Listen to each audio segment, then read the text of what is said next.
Chers téléspectateurs, bienvenue à la nouvelle édition de notre programme au féminin. Aujourd'hui, nous allons découvrir ensemble le monde fascinant de Dr Daou Amalkita, qui est experte en la santé de la femme et de l'enfant.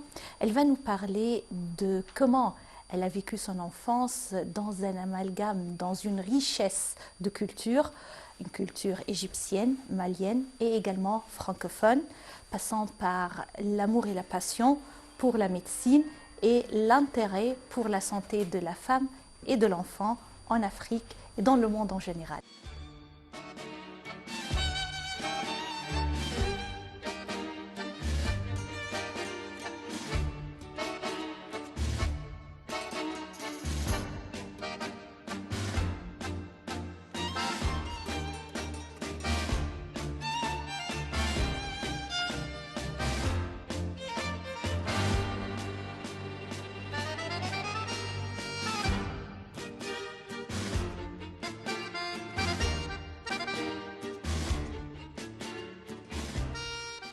Docteur Daou Amalkita, bienvenue à notre programme au féminin. Ravi d'être avec vous aujourd'hui et de découvrir ensemble les points marquants de votre vie. Merci beaucoup. Moi, je suis ravie d'être avec vous aussi et je vous remercie pour l'invitation. On commence toujours notre rencontre avec les souvenirs de l'enfance, une période qui marque la vie de l'être humain pour toujours. Et pour vous, c'était une enfance tout à fait distinguée, originale, puisque vous êtes vraiment le résultat de l'amalgame et de la richesse de plusieurs cultures.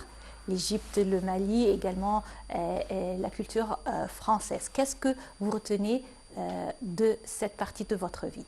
En fait, mon enfance était vraiment une période de bons souvenirs, une collection de souvenirs qui viennent de deux côtés, du côté de ma maman qui est égyptienne et puis du côté de mon père qui venait de l'Afrique de l'Ouest, du Mali.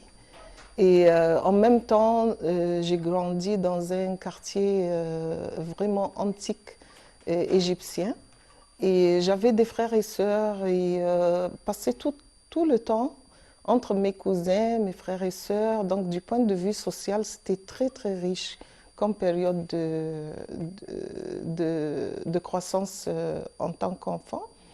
Et en même temps, j'avais commencé au lycée français depuis l'âge de 5 ans, donc j'avais aussi mon groupe d'amis qui ont grandi avec moi jusqu'à avoir mon bac en Égypte.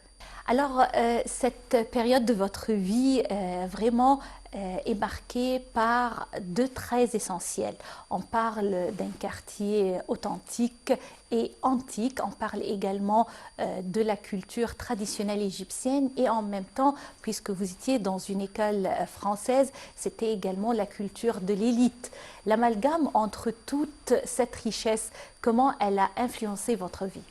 En fait, grandir dans un lycée français au Caire, en Égypte, était pour nous, en tant que des enfants d'un père arabophone et anglophone, et en même temps francophone. Le Mali est un pays anglophone, un pays francophone plutôt. Et donc, le Mali étant un pays francophone, il fallait avoir une base de langue française. Donc de là, j'étais depuis bas âge au lycée français et en même temps, en tant que une des enfants d'une famille égyptienne et malienne en même temps, donc j'ai grandi avec mes cousins et mes cousines et avec mes frères et sœurs dans un milieu plutôt, disons que c'est un milieu culturel arabe.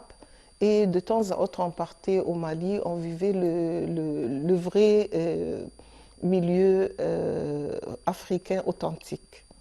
Donc on avait les deux côtés ensemble. Également, vous aviez une vision de la vie et des ambitions, puisque vous avez choisi un domaine assez difficile comme domaine d'études, celui de la médecine. Oui, effectivement, j'avais une tendance depuis mes études au lycée, j'avais une tendance vers tout ce qui est scientifique. Et puis la découverte de la biologie et du corps de l'être humain, du fonctionnement même des organes humains. Et de là, j'ai développé cet amour-là de connaître plus. C'était une curiosité plus ou moins scientifique, mais avec le temps, j'ai vu que la médecine est une porte pour entrer dans ce qui est humain. Donc j'ai beaucoup aimé ça et j'ai commencé par m'instruire plus. Et puis j'ai présenté après le bac, ayant eu un grand pourcentage du point de vue scientifique, j'ai eu à aborder l'université de Ain Shams, qui est une grande université égyptienne, et la faculté de médecine ont accepté mes dossiers. Et j'ai commencé par la faculté de sciences. Pendant un an, j'ai fait ce qu'on appelle Pre-Medical Year. C'est une sorte de préparation pour les études de médecine. Donc, on a fait toute une année d'études scientifiques. Et j'ai continué mon parcours jusqu'à finir mes études en Égypte. Oui.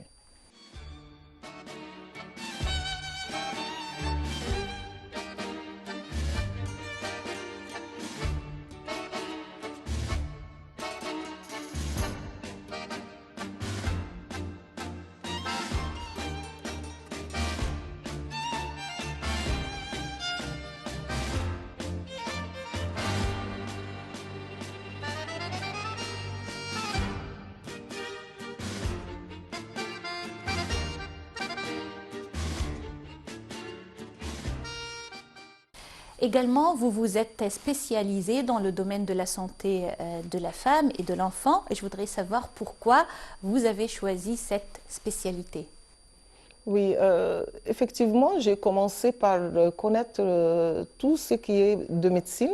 J'étais un peu attirée par la chirurgie générale et aussi la physiologie en général aussi. Donc la chirurgie générale, j'ai demandé à ce qu'on me permette d'opérer et c'était les professeurs m'ont dit que les femmes ne viennent pas. Donc si vous passez la nuit dans un shift, vous allez vous asseoir jusqu'au matin sur un fauteuil. Il n'y a pas de lieu pour passer la nuit. Donc j'ai dit, j'ai accepté et après cette opération où j'étais assistante au chirurgien, ils m'ont permis de commencer à faire la chirurgie et j'ai commencé à être dans l'équipe, j'étais la seule femme de l'équipe. Et effectivement, après ça, j'ai dit, la chirurgie gynécologique m'a un peu attirée parce qu'avec laquelle vous pouvez passer de l'infertilité d'une femme à la fertilité. Et la femme qui est presque désespérée d'avoir un enfant, vous pouvez l'aider à l'avoir, en cas où il y a une nécessité chirurgicale. Donc, ça m'a plu ce côté-là et j'ai continué après ça ma spécialisation pour savoir plus et pouvoir aider plus. Mon amour pour ce côté de service gynécologique et obstétricien est venu du fait que j'ai vu que la femme, c'est la source de toute vie. Si vous voyez comment une femme avec son enfant si vous réussissez à garantir leur bien-être, vous savez que vous avez déjà un couple, femme-enfant, qui va réussir dans la vie. Et ça, c'est presque la base de la société. Donc ça m'a attirée, je suis restée dedans longtemps. Également, après avoir terminé les études ici en Égypte, vous avez commencé les premiers pas de la carrière à travers un séjour en France. Oui, effectivement, après le stage pratique, ce qu'on appelle MTS en arabe, j'ai fait ça pendant un an dans les hôpitaux Ad-Demirdash qui sont liés à notre université de Ain Shams. Après ça, j'étais invitée à Marly-le-Roi. C'est une cité dans la zone de Versailles, à Yvelines.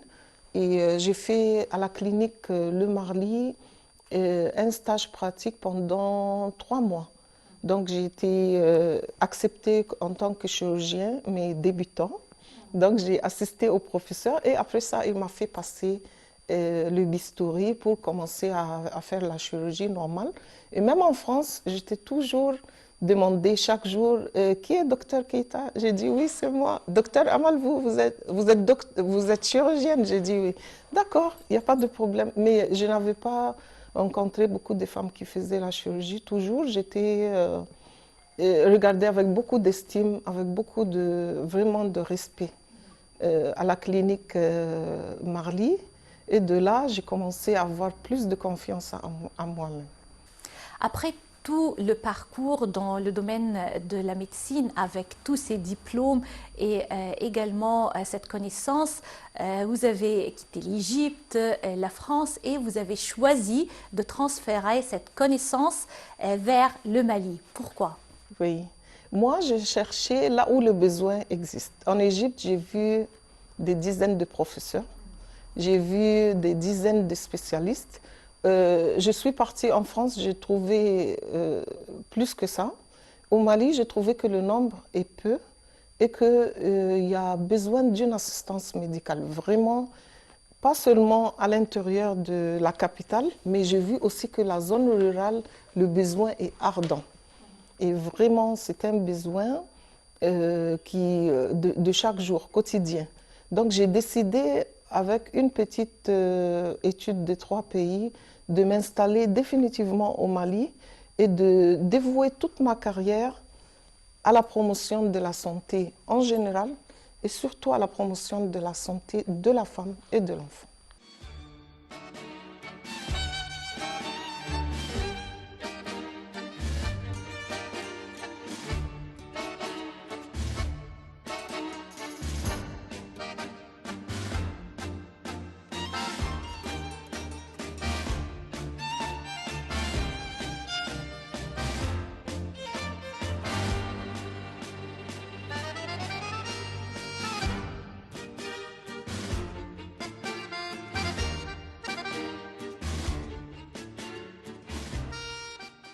Si vous avez choisi de transférer cette connaissance envers le Mali, vous êtes resté également lié à l'Égypte, à la femme égyptienne, la femme africaine en général, et vous avez des initiatives caritatives dans le domaine de la santé de la femme et de l'enfant. Je voudrais savoir comment vous avez décidé de lancer ces initiatives et quelle était la réaction de votre entourage.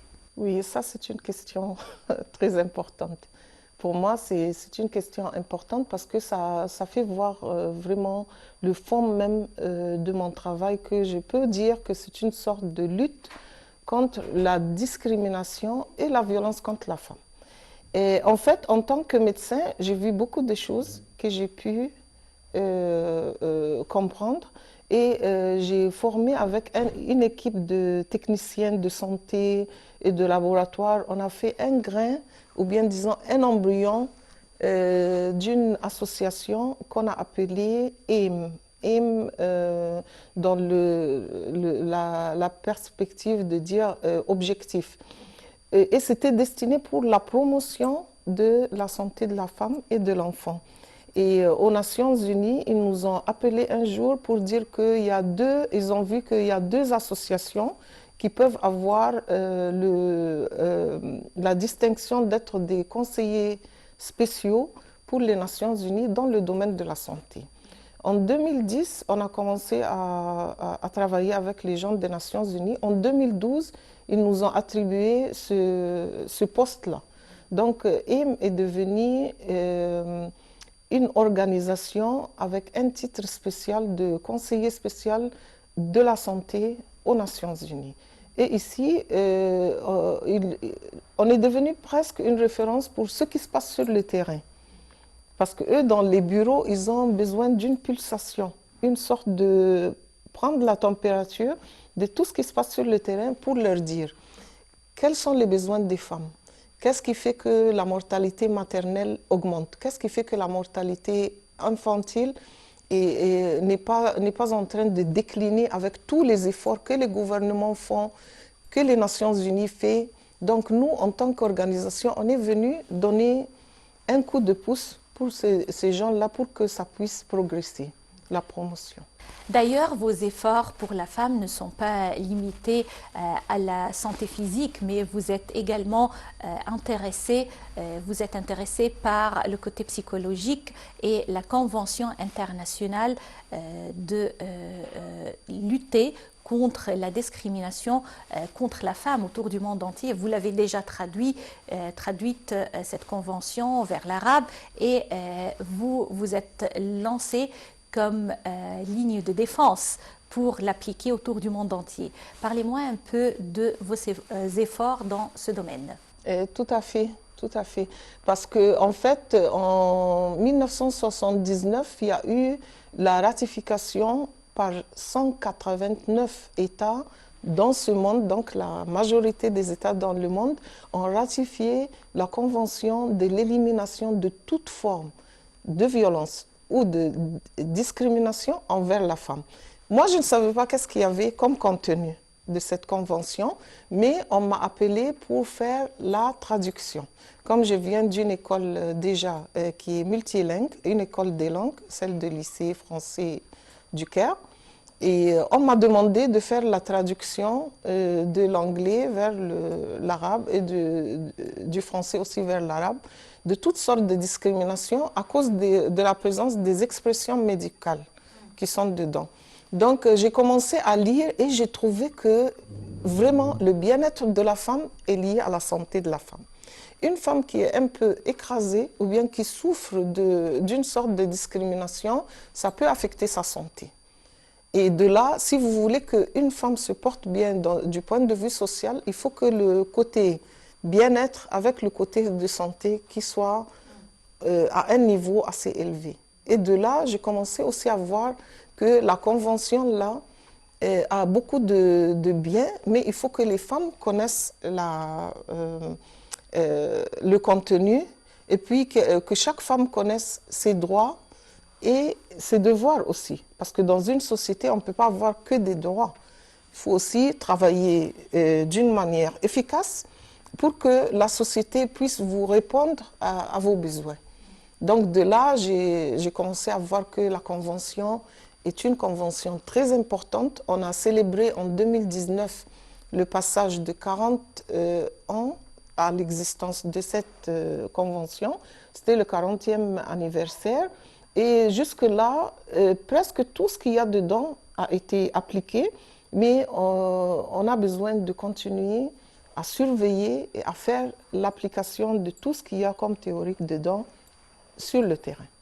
Comme signe d'appréciation de vos efforts dans le domaine de la santé de la femme et de l'enfant, également en ce qui concerne le côté de l'application par les différents États de la Convention internationale de lutte contre la discrimination contre la femme, vous êtes honoré et décoré à plusieurs reprises grâce à ces efforts autour du monde entier. Parlez-moi un peu des points marquants ou les meilleurs moments appréciés par vous concernant cet honneur. Oui, merci beaucoup d'avoir mentionné ça. Moi, ma plus grande appréciation était quand je vois qu'une femme cherche à avoir un enfant et qu'on la traite et on trouve qu'elle a eu ce qu'elle cherche, une grossesse. Elle vient entre moi et elle me remercie. Ça, c'est ma décoration. Ça, c'est vraiment, ça, c'est ce que j'attends. Ça n'a pas de prix. C'est comme si c'était le maximum de cadeaux que je peux avoir, c'est d'avoir cette reconnaissance de la part de la femme que j'ai traitée. D'autre part, j'avais été dans la co-signature de ce que Barack Obama avait fait comme convention aussi pour l'assurance gratuite, ou bien bon, l'assurance la moins coûteuse pour les Américains. On a fait une co-signature ensemble avec plusieurs des gens qui ont travaillé sur cette convention-là. Et puis j'ai été aussi dans la distinction spéciale de l'ambassade aux Nations Unies, la mission de l'organisation de l'Union africaine. Donc l'organisation de l'Union africaine m'avait discerné une distinction. Et après ça, il y a eu aussi des autres distinctions au niveau des Nations Unies.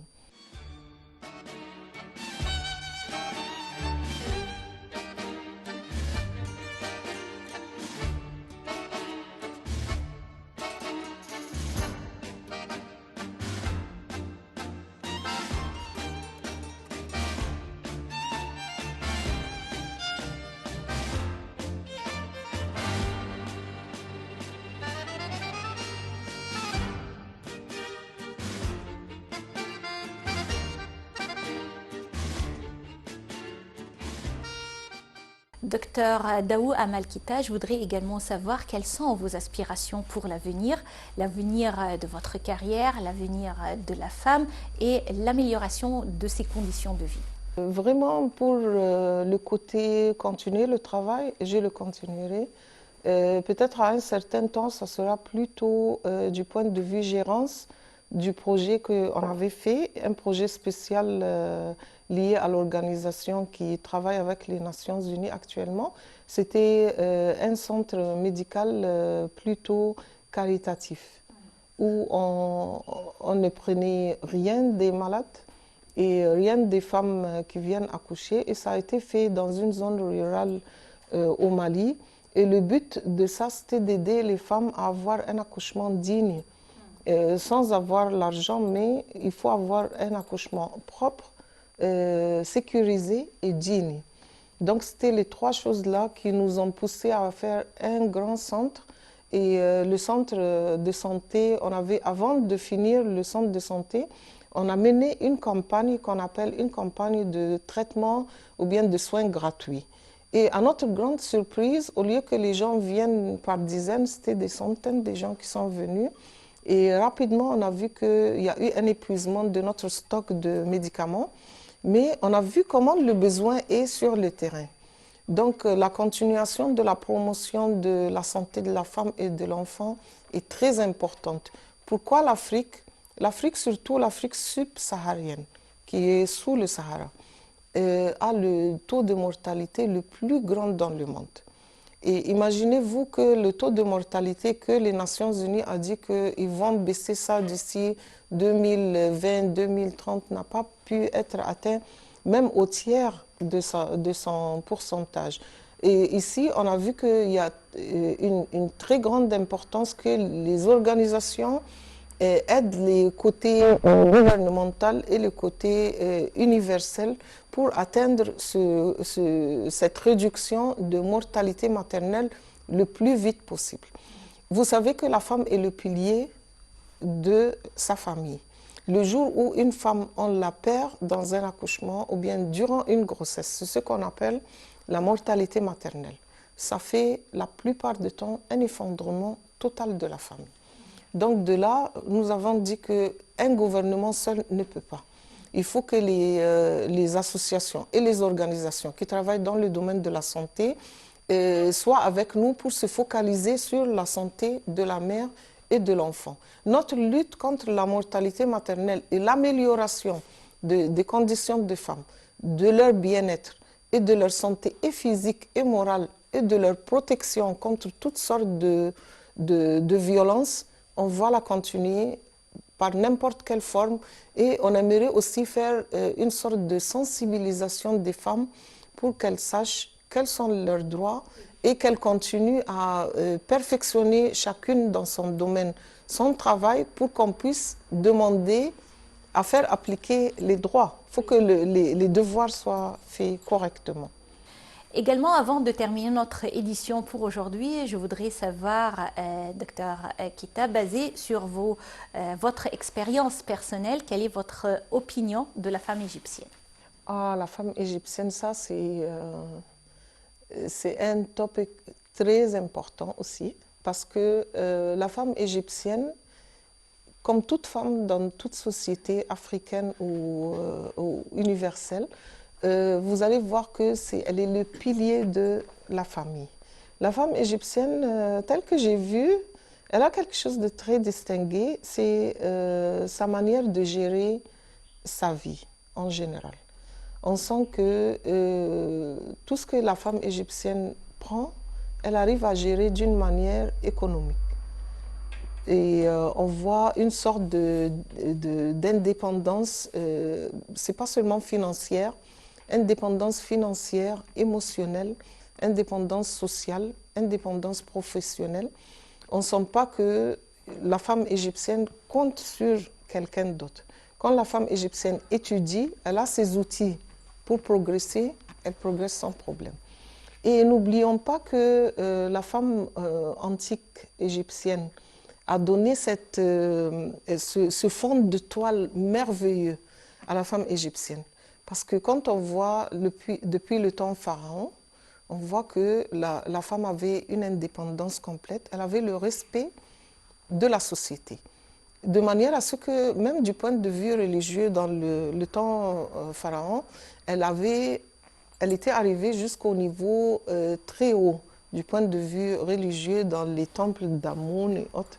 Et on voit aussi que le respect de la société a fait qu'elle était dans la culture, elle était aussi en train de cultiver, elle était dans la collecte dans les saisons agricoles, elle travaillait côte à côte avec l'homme dans le champ et ça continuait. Ça veut dire qu'il y a une continuation de ce temps-là merveilleux où la femme avait sa place bien fondée et ça continuait toujours. Et n'oublions pas que la femme égyptienne, authentique ou moderne, c'est une femme africaine. Donc pour nous, c'est une fierté pour l'Afrique. Docteur Daou Amal Keita, mille merci de nous avoir accordé cette interview. Ravie et honorée d'être avec vous aujourd'hui et cette édition au féminin. Merci beaucoup. Tout le plaisir était pour moi. Merci beaucoup, Madame Mouna. Chers téléspectateurs, c'était notre rencontre avec Dr Daou Amal Keita, qui est spécialiste et consulaire dans le monde de la santé de la femme et de l'enfant. Également, elle représente la richesse de plusieurs cultures, la culture égyptienne, malienne et francophone. Et vraiment, c'était une rencontre qui nous a donné une vision de comment l'avenir est basé sur le pilier qui est la femme pour la richesse et également pour la prospérité du continent africain. Merci pour votre attention et à la prochaine rencontre au féminin. Au revoir.